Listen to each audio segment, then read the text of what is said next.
안녕하세요. 니르 연구소의 이한경입니다. 이번 시간부터 글로벌 증시 하락 이슈들을 한 번씩 점검해 드릴 거고요. 지난주 금요일 날 미국 시장 급락의 원인을 한번 확인을 했습니다. 그 원인은 지금 여기서 나온 것처럼 가상화폐가 가장 큰 요인이고요. 가상화폐 급락으로 AMD와 엔비디아가 동시 급락이 일어났어요. 시총도 높은 기업들이니까 그 급락이 크게 다가왔을 거라고 보시면 될 것 같습니다. 첫 번째부터 하나씩 살펴보겠습니다. MDD 기준 고점 대비 15% 하향 돌파 후 반등이고요. 우리나라 증시 기준입니다.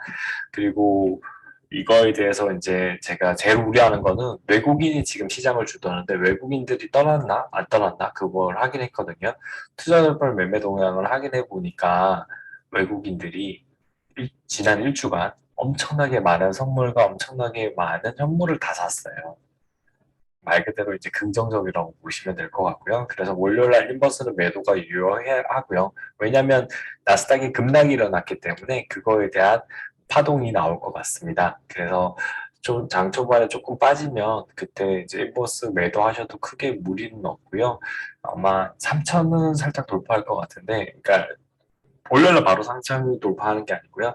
이번 달 안에 돌파가 됩니다. 그때부터 약간씩은 매수, 한 10만 원씩 정도씩 매수를 하는 것도 나쁘지 않다라고 보고 있습니다. 1% 정도씩 계속 매수하는 겁니다. 1000만 원 기준에 10만 원이거든요. 1억이면 100만 원씩. 근데 1억 가지신 분도 10만 원씩 기간을 더 길게 매수를 해가시면 될 것 같아요.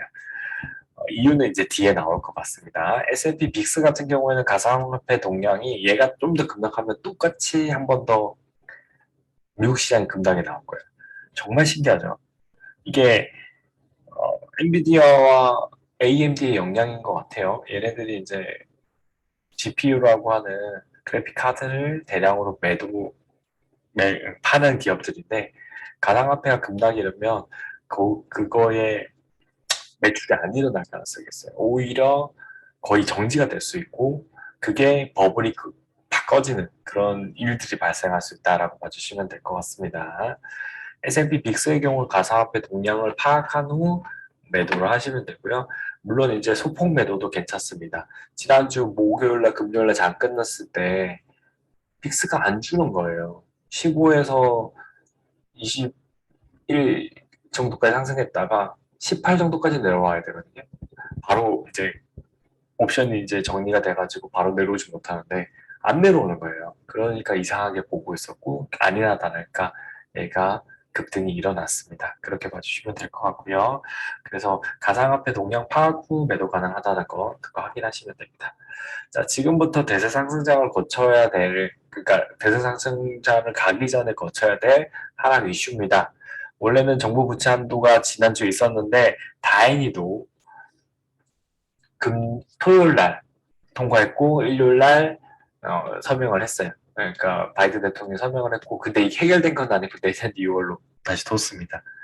이거는 내년도에도 똑같이 돌아올 거예요. 그렇게 봐주시면 되고요. 지금은 오미크론이 큰 도움이 됐던 것 같습니다. 저는 이게 금요일날 할 이슈에 얘도 영향을 미쳤을 거라고 생각을 하는데 뭐가 있었냐면은 오미크론에 따라서 백신 접종하는 거를 강제해야 했어요. 의무화하는 거랑 이 정부 제한도가 충돌은 일어났어요. 근데 오미크론이 너무 강력하다 보니까 자연스럽게 넘어간 것 같습니다.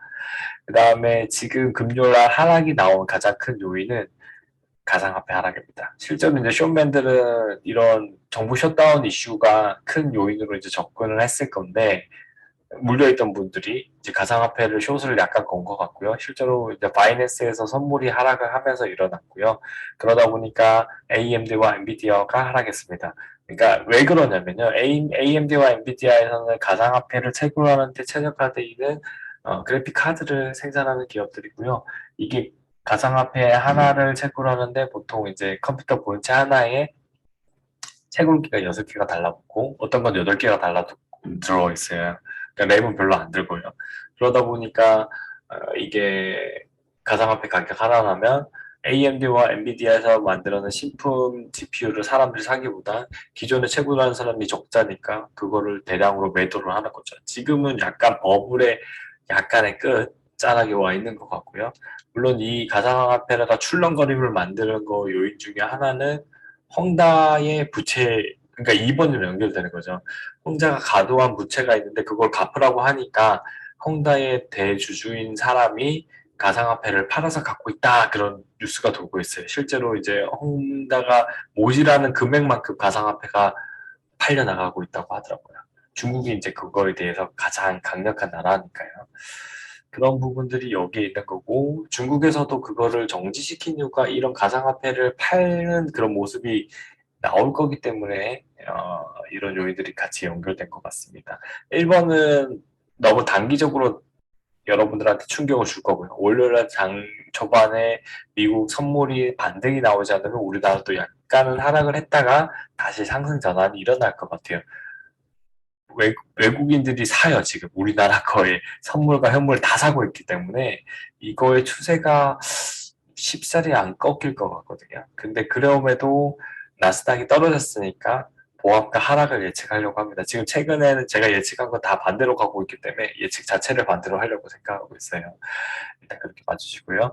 그 다음에 코로나 기간에 과도한 대출자산 부도 위험이 가장 커요. 그래서 이게 가계 위험에서도 부도가 일어나고 그 가계에서 부도가 중금리를 대출하는 카카오뱅크 그 다음에 저축은행 그쪽에서의 대출 자산들이 부도가 일어날 수도 있다라고 볼 수 있습니다.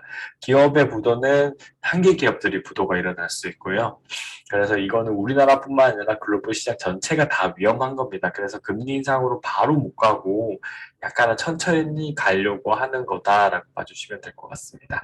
그 다음에 단기적으로는 다음 주 우리나라가 옵션 만기이기 때문에 원화 상승을 시켜놓고요. 하락을 안 시키고 그냥 플랫하게 갈 가능성이 상당히 높습니다. 되도록이면 저는 월요일날 숏을 가져가신 분들은 숏을 약간 일부는 줄여야 된다라고 보고 있고요. 왜냐하면 외국인의 현물과 선물을 사는 모습을 봤을 때 만만하지가 않아요. 그러니까 삼성전자를 더 매수를 해서 나갈 수 있다라고 봐주시면 됩니다. 반도체 디램 가격은 상승 중이에요. 그다음 러시아 우크라이나 침공 이슈가 있어요. 이것도 나오고 있고 내년 1월과 상반기입니다. 그러니까 11월에 강력한 이슈보다는 그거는 이제 실제로 전쟁이 일어났을 때 이슈가 더 크다라고 봐주시면 되지만 염두에 두시는 이슈고요. 그 다음에 코로나 탈출 역설인데요. 기존에 상승했던 분야들이 하락을 하고 있어요. 미국 같은 경우에 OTT 시장 하락하고 있고, 줌도 하락하고 있고, 페이스북도 하락하고 있고, 이런 부분들은 전반적으로 코로나 때문에 수혜를 받던 기업들이 떨어지는 거다라고 봐주시면 됩니다. 바이오도 백신하고 치료제도 떨어지고 있다라고 보시면 되고요. 오미크론의 역설인데 오미크론이 감기적인 성향을 가지고 있기 때문에 코로나를 감기 바이러스로 전환시키고 있고 전파 속도는 빠르니까 자연스럽게 이제 치명률이 떨어지겠죠. 그러면은 그런 상황이 나오겠죠. 백신 맞을 필요 없는 거 아니야? 그렇지만 지금 단기적으로는 조심해야 되기 때문에 독감 바이러스 맞는다고 생각해 주시면 될 것 같습니다. 일단 그런 측면들 있고 기존의 전통적인 독감 바이러스로 생산하는 바이오 기업들은 괜찮고요. 그 외에는 약간은 리스크하지 않을까 그렇게 보고 있습니다. 왜냐하면 부작용이 좀 더 심하거든요. 그 다음에 내년 상반기에 있을 한국은행 금리 인상이 시장 전반에 그러니까 체계적 위험으로서 다가올 수 있는 위험들이다. 그렇게 봐주시면 될 것 같습니다. 영상을 여기까지 마무리하고요. 이런 이슈들을 하나하나는 여러분들이 꼭 생각해 놓으시면서 트레이딩 하시면 좋을 것 같습니다. 감사합니다.